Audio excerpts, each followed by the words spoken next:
Hello everyone, എല്ലാവർക്കും നമസ്കാരം. എല്ലാവർക്കും ECB അക്കാഡമിയിലേക്ക് സ്വാഗതം. അപ്പോൾ നിങ്ങൾ എല്ലാവരും തന്നെ ഈ പറയുന്ന വരാൻ വേണ്ടി പോകുന്ന KSEBയുടെ പുതിയൊരു നോട്ടിഫിക്കേഷനൊക്കെ വേണ്ടിയിട്ട് കാത്തിരിക്കുന്നവരായിരിക്കും അല്ലേ? അപ്പോൾ ഒരുപാട് പേർക്കുണ്ടായ സംശയമായിരുന്നു ഈ പറയുന്ന KSEB മസ്ദൂർ അല്ലെങ്കിൽ ഈ പറയുന്ന വർക്ക് തസ്തികയിലേക്ക് ഇനി വരാൻ വേണ്ടി പോകുന്ന നോട്ടിഫിക്കേഷനിൽ അതിന്റെ ക്വാളിഫിക്കേഷൻസ് എങ്ങനെയായിരിക്കും. കാരണം ഒരുപാട് ഈ പറയുന്ന സംശയങ്ങൾ പൊതുവെ എല്ലാവരിലും നിലനിൽക്കുന്നുണ്ടെന്നുള്ളത് ശരിയാണ്. കാരണം മുൻവർഷങ്ങളെ അപേക്ഷിച്ച് നോക്കുകയാണെങ്കിൽ അല്ലെങ്കിൽ ഇപ്പോൾ 2011 വിളിച്ചിട്ടുണ്ടായിരുന്ന നോട്ടിഫിക്കേഷനെ അടിസ്ഥാനപ്പെടുത്തി നോക്കുകയാണെങ്കിൽ അതിന്റെ ക്വാളിഫിക്കേഷൻ ഒരുപാട് മാറ്റങ്ങളൊക്കെ എന്തിരുന്നു വന്നിട്ടുണ്ടായിരുന്നുള്ളതാണ്. അപ്പൊ അതാണ് എന്ത് ചെയ്യുന്നത് പ്രധാനമായിട്ട് ഇന്നത്തെ വീഡിയോയിലൂടെ നമ്മൾ എന്ത് ചെയ്യുന്നത് ഡിസ്കസ് ചെയ്യാൻ വേണ്ടിയിട്ട് പോകുന്നത് എന്നുള്ളതാണ്.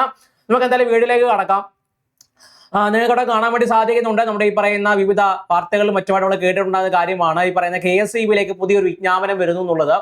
നിങ്ങൾക്ക് എല്ലാവർക്കും അറിയാം, ഒരുപാട് വർഷങ്ങൾക്ക് ശേഷമാണ് ഈ പറയുന്ന തസ്തികയിലേക്ക് ഒരു വിജ്ഞാപനം വരുന്നത്. അതായത് 2011 ശേഷം പിന്നെ പ്രധാനമായിട്ട് ഒരു എക്സാമിനേഷനോ മറ്റു കാര്യങ്ങളോ ഒരു അറിയിപ്പോ ഈ ഒരു KSEBയുടെ ഒരു തസ്തികയിലേക്ക് എന്തില്ല നടന്നിട്ടില്ല എന്നുള്ളതാണ് അല്ലെ.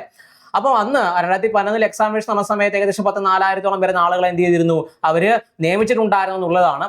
പിൽക്കാലത്ത് ഈ പറഞ്ഞ രീതിയിൽ നിയമനം നടക്കാത്ത പക്ഷം ഈ അടുത്ത കാലത്താണ് ഈ പറയുന്ന നമ്മുടെ PSC ഈ പറയുന്ന KSEBയോട് ഒഴിവുകൾ റിപ്പോർട്ട് ചെയ്യാൻ പറയുകയും അതിന്റെ ഭാഗമായിട്ട് ഇപ്പം 985 ഒഴിവുകൾ എന്ത് ചെയ്തത് KSEB റിപ്പോർട്ട് ചെയ്യുകയും ചെയ്തിട്ടുണ്ടായിരുന്നു. അപ്പൊ അതിന്റെ ഭാഗമായിട്ടാണ് പുതിയ നോട്ടിഫിക്കേഷൻ വരാൻ വേണ്ടി പോകുന്നത്.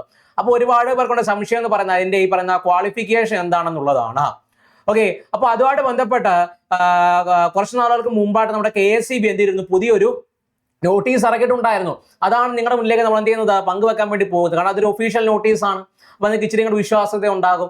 നിങ്ങൾക്ക് നോക്കി പ്രധാനമായിട്ട് ഈ പറയുന്ന കേരള സ്റ്റേറ്റ് ഇലക്ട്രിസിറ്റി ബോർഡ് അവർ ഈ പറയുന്ന എന്താണ് മുൻ വർഷങ്ങളിലെ ക്വാളിഫിക്കേഷനും അതേപോലെ തന്നെ ഇപ്പം അവർ വിളിക്കാൻ വേണ്ടി പോകുന്ന തസ്തികയിലേക്ക് അവർ നടത്താൻ വേണ്ടി പോകുന്ന ക്വാളിഫിക്കേഷനെ എന്താണ് വ്യത്യാസം പ്രധാനമായിട്ടും പറയുന്നുണ്ട്. കാരണം തൊട്ട് മുമ്പ് പണ്ട് നടത്തിക്കൊണ്ടിരുന്നത് നിങ്ങൾക്ക് എല്ലാവർക്കും പറയാം ഈ പറയുന്ന എന്താണ് നമ്മുടെ ഈ പറയുന്ന വർക്കർ, അതായത് പണ്ടത്തെ മസ്ദൂർ ഇപ്പോഴത്തെ വർക്കർ, അതായത് ഇപ്പൊ ലൈൻമാൻ മുമ്പുള്ള ഒരു ഫീഡർ കാറ്റഗറിയാണ് ഇതെന്ന് പറയുന്നത് അല്ലെ. അപ്പൊ അതിലേക്ക് പണ്ട് നോട്ടിഫിക്കേഷൻ നടക്കുന്ന സമയത്ത് അതിന്റെ ക്വാളിഫിക്കേഷൻ എന്ന് പറയുന്നത് 10ാം ക്ലാസ് പാസ്സാവരുത്, പക്ഷേ ഈ പറയുന്ന രീതിയിൽ 4ാം ക്ലാസ് പാസ്സായിരിക്കണം എന്നുള്ളതായിരുന്നു. അതേപോലെ തന്നെ ഈ പറയുന്ന സൈക്ലിംഗ് അറിഞ്ഞിരിക്കണം, അതേപോലെ കുറച്ച് ഫിസിക്കൽ സ്റ്റാൻഡേർഡ്സും മറ്റു കാര്യങ്ങളൊക്കെ എന്ത് ഉണ്ടായിരുന്നു. സ്ത്രീകൾക്ക് അപേക്ഷിക്കാൻ വേണ്ടിയിട്ട് സാധിച്ചിരുന്നില്ല എന്നുള്ളതാണ് എന്ത് ചെയ്യുന്ന പ്രത്യേകത എന്ന് പറയുന്നത് ആണേ. എന്നാൽ അല്ലെങ്കിൽ നോക്കിയേ, സ്ത്രീകൾക്ക് അപേക്ഷിക്കാൻ വേണ്ടിയിട്ട് എന്ത് ചെയ്യുന്നില്ല സാധിച്ചിരുന്നില്ല എന്നുള്ളതാണ്. എന്നാൽ ഒരു കേസുകൾ മറ്റു കാര്യങ്ങളിലൊക്കെ എന്താണ് നടന്നതിന് ശേഷം പിന്നെ വന്നിട്ടുണ്ടായിരുന്ന ഒരു പ്രധാനപ്പെട്ട മാറ്റം എന്ന് പറയുന്നത് നിങ്ങൾക്ക് അവിടെ കാണാൻ വേണ്ടി പറ്റും. അതായത് ഇനി നടക്കാൻ വേണ്ടി പോകുന്ന ഇനി വരാൻ വേണ്ടി പോകുന്ന നോട്ടിഫിക്കേഷനിൽ അപേക്ഷിക്കുന്ന എല്ലാ ഉദ്യോഗാർത്ഥികൾക്കും പ്രധാനമായിട്ട് SSLC പാസ്സായിരിക്കണം. കൂടാതെ തന്നെ 2 വർഷത്തെ national state trade certificate electrician or wireman, ഇലക്ട്രീഷ്യനിൽ വയർമാൻ ട്രേഡുകളിൽ എന്ത് ചെയ്യണം ഒരു ITI സർട്ടിഫിക്കറ്റ് എന്ത് ചെയ്യണം ഉണ്ടായിരിക്കണം എന്നും എന്ത് ചെയ്യുന്നു പ്രധാനമായിട്ടും പറഞ്ഞിട്ടുണ്ടായിരുന്നു. പിന്നെ ഫിസിക്കൽ സ്റ്റാൻഡേർഡിനെ കുറിച്ച് ആ ഒരു നോട്ടീസിൽ മെൻഷൻ ചെയ്യുന്നുണ്ട് എന്നുള്ളതാണ്. കാരണം ഇതൊരു വർക്ക് പോസ്റ്റ് ആണ്, അതായത് ഒരു ഫീൽഡ് ഇറങ്ങി ജോലി ചെയ്യേണ്ട ഒരു പോസ്റ്റ് ആണ്. കാരണം ഈ പറഞ്ഞ രീതിയിൽ നമുക്ക് ഈ പറഞ്ഞ രീതി എന്തുകൊണ്ട് KSEBയുടെ വർക്കുമായിട്ട് ബന്ധപ്പെട്ട് നമുക്ക് വെളിക്കോട്ടൊക്കെ പോകേണ്ടതായിട്ട് വരും. അതേപോലെ തന്നെ ഇതൊരു ഓഫീസിൽ ഇരുന്നുകൊണ്ടുള്ള ജോലി അല്ല. ഇതിൽ നിന്നാണ് ഈ പറഞ്ഞ രീതിയിൽ പ്രൊമോഷനൊക്കെ കിട്ടി എന്ത് ചെയ്യുന്നത് വലിയ വലിയ തസ്തികകളിലേക്ക് എന്ത് ചെയ്യുന്നത് പോകുന്നത് എന്നുള്ളതാണ്. അത് ഈ പറയുന്ന ഫിസിക്കൽ സ്റ്റാൻഡേർഡ്സ് ആണ് നൽകിയിട്ടുള്ളത്. പ്രധാനമായിട്ടും 5 അടി 2 ഇഞ്ച് അല്ലെങ്കിൽ 157.48 സെന്റിമീറ്റർ. ഫീമെയിൽ കാൻഡിഡേറ്റ്സിനെ കുറിച്ച് പ്രധാനമായിട്ട് അത് മെൻഷൻ ചെയ്യുന്നുണ്ടെന്നുള്ളതാണ് മറ്റൊരു പ്രത്യേകത. അതായത് പണ്ടത്തെ നോട്ടിഫിക്കേഷൻ എടുത്ത് നോക്കുകയാണെങ്കിൽ അതിനകത്ത് ഈ പറഞ്ഞ സ്ത്രീകൾക്ക് അപേക്ഷിക്കാൻ വേണ്ടിയിട്ട് സാധിച്ചിരുന്നില്ല. എന്നാൽ പുതിയ നോട്ടിഫിക്കേഷൻ അത് എന്ത് ചെയ്യാൻ പറ്റും ഈ പറഞ്ഞ സ്ത്രീകൾക്ക് അപേക്ഷിക്കാൻ വേണ്ടിയിട്ട് സാധിക്കുമെന്നുള്ളതാണ് മറ്റൊരു പ്രത്യേകതയായിട്ട് എന്ത് ചെയ്യുന്നത് ഇവിടെ ചൂണ്ടിക്കാണിക്കുന്നത് എന്നുള്ളതാണ്. ഓക്കെ അല്ലേ. അതേപോലെ തന്നെ ഈ പറയുന്ന അത്യാവശ്യം ഫിസിക്കലേക്ക് അത്യാവശ്യം ഫിറ്റ് ആയിരിക്കണം, അതായത് ഈ പറയുന്ന ജോലികളൊക്കെ ചെയ്യാൻ വേണ്ടിയിട്ട് എന്ത് ചെയ്യണം ഫിറ്റ് ആയിരിക്കണം എന്നുള്ളതാണ് എന്ത് ചെയ്യുക പ്രധാനമായിട്ട് അത് പറയുന്നത് എന്നുള്ളതാണ് അല്ലെ. അതേപോലെ തന്നെ ഫീമെയിൽ കാൻഡിഡേറ്റ്സ് എന്ത് ചെയ്യും 4 അടി 9 ഇഞ്ച് അല്ലെങ്കിൽ 144.78 സെന്റിമീറ്റർ നീളം ഉണ്ടായിരിക്കണം എന്ന് എന്ത് ചെയ്യുന്നുണ്ട് അത് പറഞ്ഞു വെക്കുന്നുണ്ട് എന്നുള്ളതാണ്. അതേപോലെ അവരുടെ ഈ പറയുന്ന ജോലിയും മറ്റു കാര്യങ്ങളെല്ലാം തന്നെ ആ ഒരു നോട്ടീസിനകത്ത് പ്രധാനമായിട്ട് അത് പറഞ്ഞു വെക്കുന്നുണ്ടായിരുന്നു. അപ്പോൾ പുതുതായിട്ട് നോട്ടിഫിക്കേഷൻ വരുന്നു എന്നുള്ളത് എന്ത് ചെയ്യുന്നു നിങ്ങളെ കഴിഞ്ഞ വീഡിയോയിൽ തന്നെ എന്ത് ചെയ്യുന്നു അറിയിച്ചിട്ടുണ്ടായിരുന്നു. ആ നോട്ടിഫിക്കേഷൻ എന്ന് പറയുന്നത് 30 ഏപ്രിൽ 2026 കൂടി തന്നെയാണ് എന്ത് ചെയ്യുന്നത് ഇപ്പൊ പബ്ലിഷ് ചെയ്യാൻ വേണ്ടിയിട്ട് ഇരിക്കുന്നത്. അത് നമ്മുടെ ഈ പറയുന്ന PSCയുടെ പ്രസിദ്ധീകരണത്തിൽ പ്രധാനമായിട്ടും അത് എന്ത് ചെയ്യുന്നു മെൻഷൻ ചെയ്തിട്ടുണ്ടായിരുന്നു എന്നുള്ളതാണ്. നമ്മൾ നോക്കിയേ 2026 ഏപ്രിൽ 20 ചേർന്ന യോഗ കമ്മീഷന്റെ തീരുമാന പ്രകാരം KSEBയിലേക്ക് എന്താണ് ഇലക്ട്രിസിറ്റി വർക്ക് ഉൾപ്പെടെയുള്ള വിവിധ തസ്തികകളിലേക്ക് എന്ത് വിജ്ഞാപനം വരുന്നു എന്നുള്ളതാണ്. അതായത് ഈ പറയുന്ന എന്നായിരിക്കും വരുന്നത് ഈ പറയുന്ന ഏപ്രിൽ 30-ാം തീയതി എന്ത് ചെയ്യാൻ പറ്റും നോട്ടിഫിക്കേഷൻ പ്രതീക്ഷിക്കാൻ വേണ്ടി സാധിക്കും.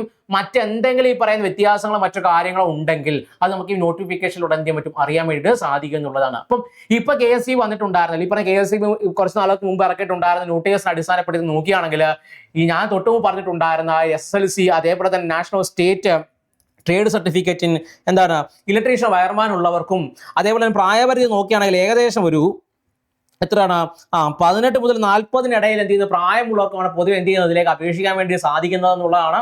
അപ്പൊ അതിലേക്ക് വേണ്ടി നല്ല രീതിയിൽ എന്ത് ചെയ്യുക പഠിച്ച് മുന്നോട്ടേക്ക് പോകാൻ വേണ്ടി ശ്രമിക്കുക. ഒരുപാട് വർഷങ്ങൾക്ക് ശേഷമാണ് എന്ത് ചെയ്യുന്നത് ഇത് നോട്ടിഫിക്കേഷൻ വരുന്നത് എന്നുള്ളതാണ്. അപ്പൊ നിങ്ങൾ ഈ പറയുന്ന ക്വാളിഫിക്കേഷൻ ഒക്കെ പ്രോസസ് ചെയ്യുന്നുണ്ട്, നിങ്ങൾക്ക് ഈ പറയുന്ന രീതിയിൽ KSEBയിലേക്ക് ഇത്തരത്തിലൊരു ജോലി ചെയ്യാൻ ആഗ്രഹിക്കുന്നവരാണ് നിങ്ങളെങ്കിൽ, കാരണം ഇതിന് അത്യാവശ്യം പ്രൊമോഷൻ സാധ്യത തന്നെയാണ് പുതിയ ആളുകൾ എന്ത് ചെയ്യുന്നത് ഇതിലേക്ക് കൂടുതൽ ആകർഷിക്കുന്നതെന്നുള്ളതാണ്. പ്രൊമോഷൻ സാധ്യത തന്നെയാണ് അതിന്റെ അല്ലേ.